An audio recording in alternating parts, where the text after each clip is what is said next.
What's going on YouTube, and welcome back to another awesome video. Thank you so much for all your love and support on the previous videos. I really appreciate it. Two huge milestones just happened this week. Number one, my Instagram just hit 3,000 followers. Thank you so much to everybody who's watching this, who's following me on Instagram. And the second thing is my YouTube channel, which only started about 4 weeks ago, is just about to break that 600 sub mark. So you know what? You guys are awesome. You could even take it a step further by smashing the like button on this video. If you're not subscribed, hit the subscribe button, and also leave me a comment. It's so important to leave comments because it increases engagements and therefore makes my channel more interesting and gets pushed to more viewers. So today's video is going to be three things. So number one is going to be a little bit of a spot clean. I am going into a weekend, and I always like to come down and make sure all my snakes have fresh water, are cleaned up. So you know what? Before we jump into the video, let's take care of that and show you guys the process. Okay, so let's get right into this cleaning. I got my tubs ready. I got my pail, which I use to empty the water in. It makes things a lot easier when you have everything ready here. And then behind that, I've got my fresh water ready to go that we're gonna use to fill up all the water dishes. So let's get right to it.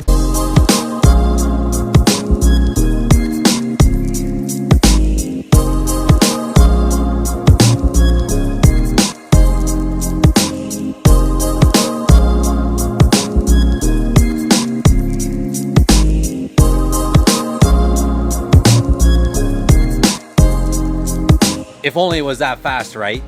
But you know what? That's okay because I enjoy cleaning my snakes. And it's funny, about a week ago, I saw a video on YouTube where a guy made a title, something around the lines of the downsides of owning ball pythons. His entire video was about cleaning snakes. And I'm like, wow, I can't believe you actually think that's a downside. I love and look forward to cleaning my snakes because it's the only opportunity I get every week to actually individually interact with each one of my snakes. I take them out, I hold them, I weigh them. I really get to enjoy all that beautiful coloration on the snakes. I get to see every single one of them and how they're doing. So it's a really awesome experience. I love it. I hope you guys feel the same way. It's just a really fun aspect of the entire hobby. So the second part about this video is the name change. So a lot of you guys follow me already know that I've changed my name to, ta-da, JP Reptiles. Now I know it's not anything crazy. You know what, you may be bland or boring, but trust me when I say I've spent the last 2 weeks and losing sleep trying to come up with a new name, and let me tell you, it has been so difficult. At the end of the day, I decided, you know what, I love reptiles, that's my name, JP, so might as well mash the two together and make it very simple and easy to say, easy to roll off the tongue. So I hope you guys like it. Now, a lot of you guys probably want to know, why did you actually change your name? So contrary to what popular belief is, it has nothing to do with Miguel being upset or frustrated from always evolving pythons. He's actually the one that encouraged me to keep my name, because for most of you guys, you probably don't know, I already changed my name, a few months ago, and he told me to change it back because he really liked it.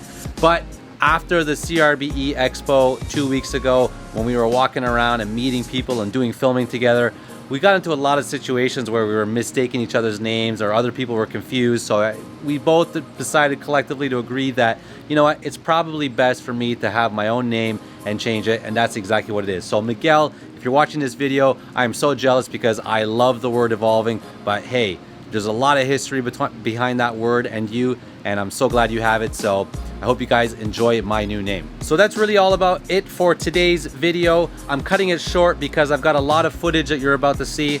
So 2 weeks ago at the CRBE, there was an awesome 5-breeder panel discussion, which involved all of the top breeders like Justin Kobylka, Brian Barczyk from Snake Bites TV, Ozzy Boids, Markus and Jayne Ball Pythons, and Billy Rose from Mutation Creations. All 5 of those guys got up on stage, talked to the crowd, and gave their entire take on the reptile business over the years and what they've experienced, and a lot of inspiration came out of it. So I got about 20 minutes of that footage. It's a lot. I'm not going to show the whole thing, but you know what, I'm not going to spoil it. Here is that clip. I hope you enjoy it, and I've got a really awesome treat for you guys next week, hopefully, if my plans go through. But if they do, I'm gonna have an awesome video for you guys next Friday. So stay tuned, look forward to seeing you guys. Spread the word, share the love, share my stuff, and we'll see you guys next week on another video.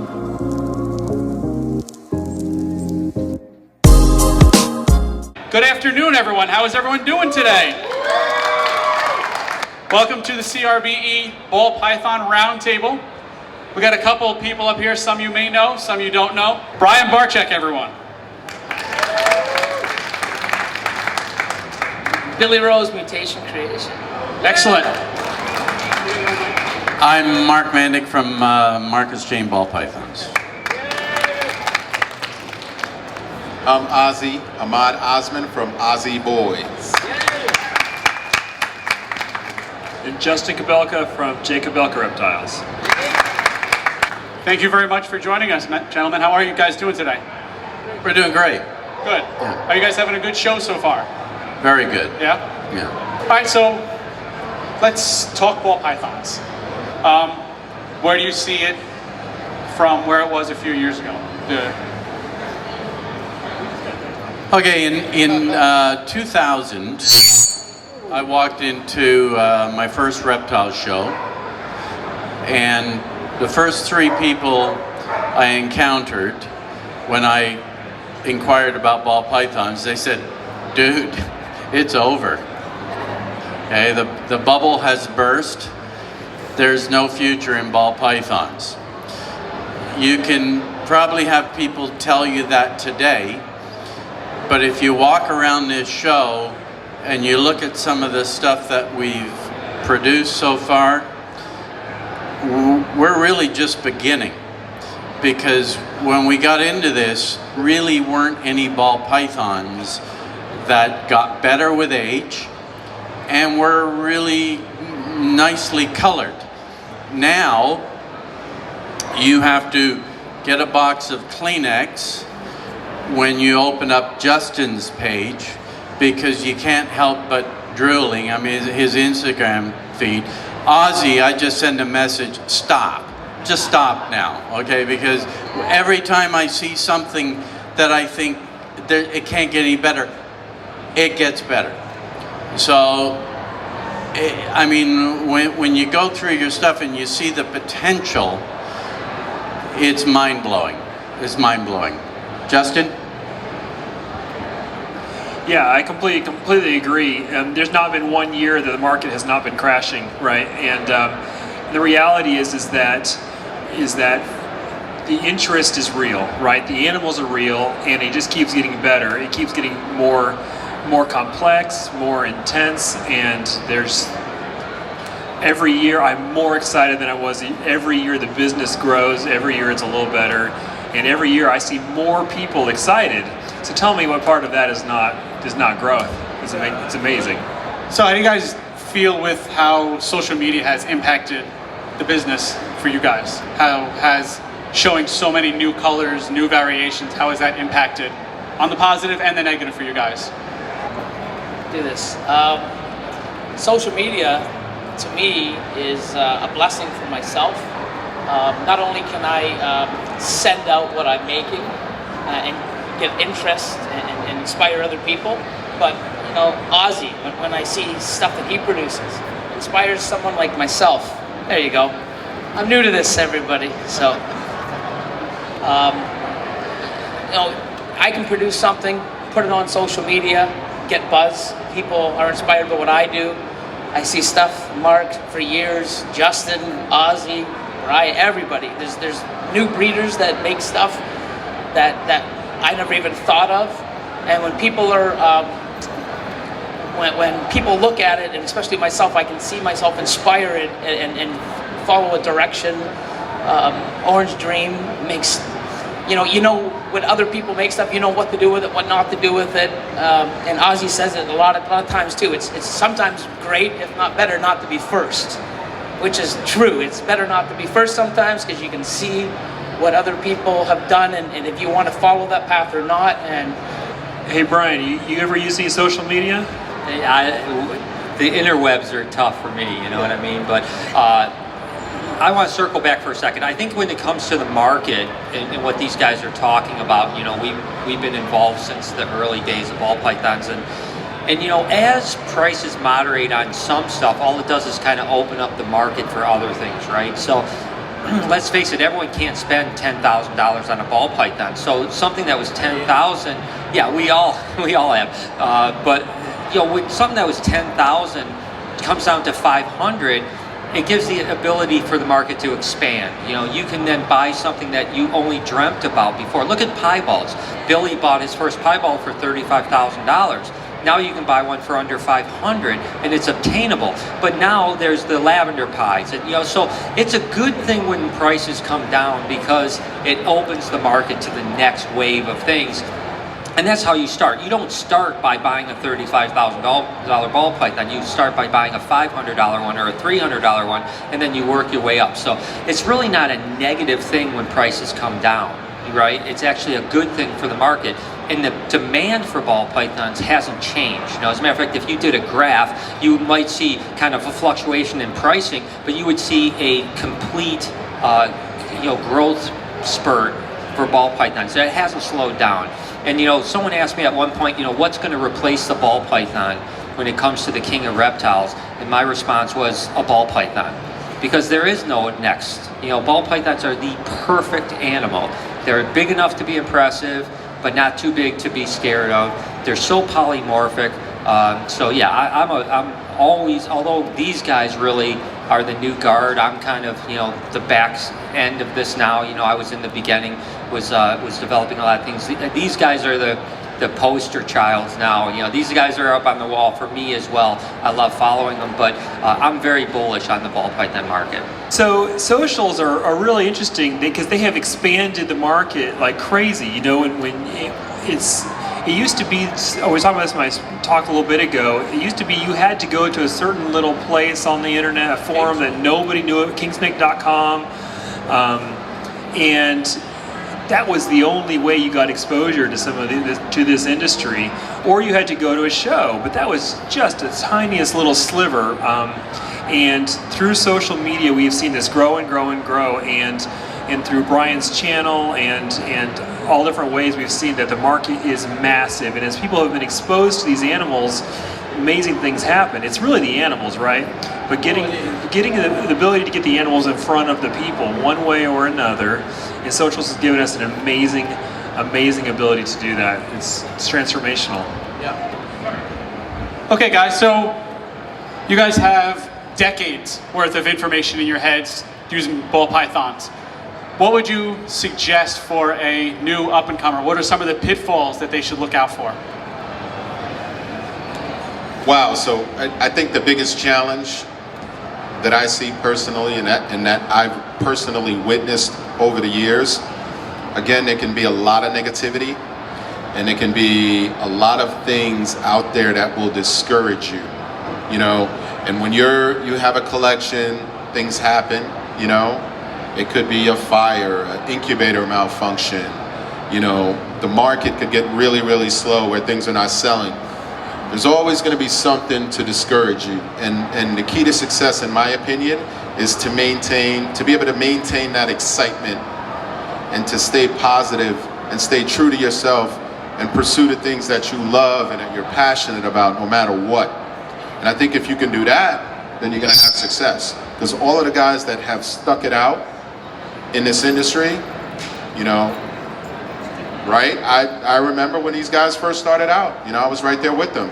And we were passionate, we stuck it out, and slowly our collections grew and just became nicer and nicer and nicer. And, you know, I think I can speak for these guys when I say that this hobby, this passion has really changed our lives for the better, you know? And not just economically, but I have friends, you know, I've had experiences, I've gotten to travel, and I've had a lot of freedom with my career. If I was at a job I didn't like, I can quit. Because guess what? My snakes were doing really, really good. So again, stay positive, find ways to stay excited and overcome that negativity.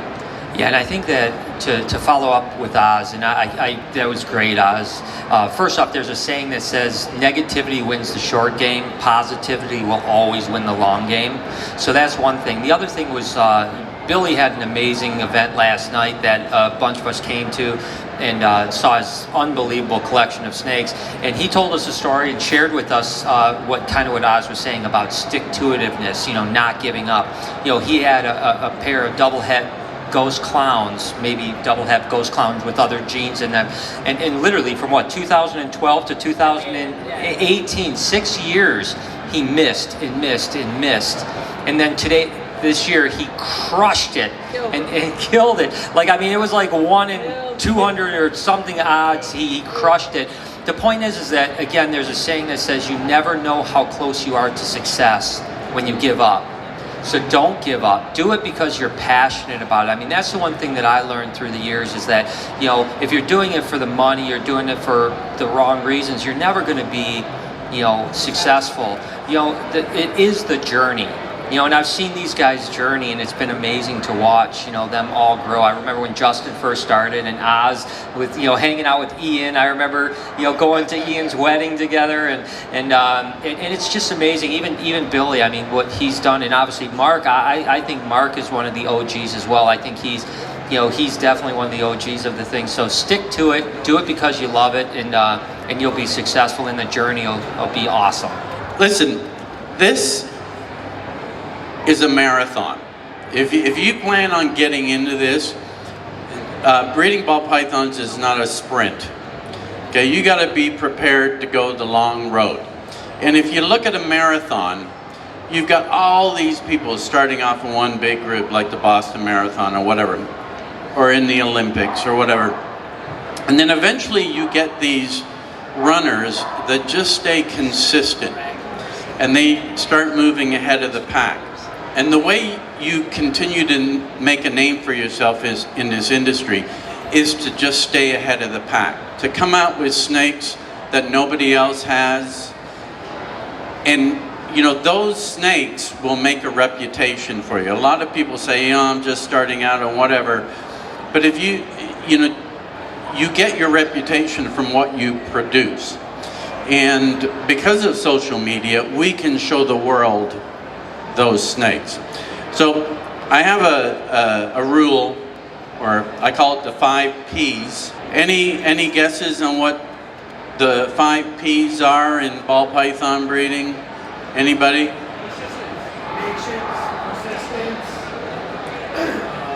Yeah, patience, perseverance. Peppermint schnapps. Big one. Passion. Gotta have passion. Passion. Positivity. Passion. Okay, stay positive. Don't listen to all the naysayers. There are so many people out there that because they can't do it, they'll just talk crap. Ignore them. Kick them off your bus. That's what I do. And pride. Pride. Be proud of what you do, and it's a recipe for success. Okay. Yeah, I agree with Mark. One thing is passion. I mean, I have so much passion for this. You know, hyperactive, but I have passion. You know, don't give up. Don't listen to all those haters and people that say there's no money. The day I got into this business, hobby, it's something I'll never get out of. And no money in the ball python. It's a dead end. There's you know, everything's done already, and it hasn't. Like Ozzy says it all the time. We're just scratching the surface. Everything I plan to hit 2-3 years, when I'm actually hitting it, it's more mind-blowing than I even thought it was. And you see what other people are doing, and now I can take what I wanted to make for so long and put it into so many different directions. And there's literally no end.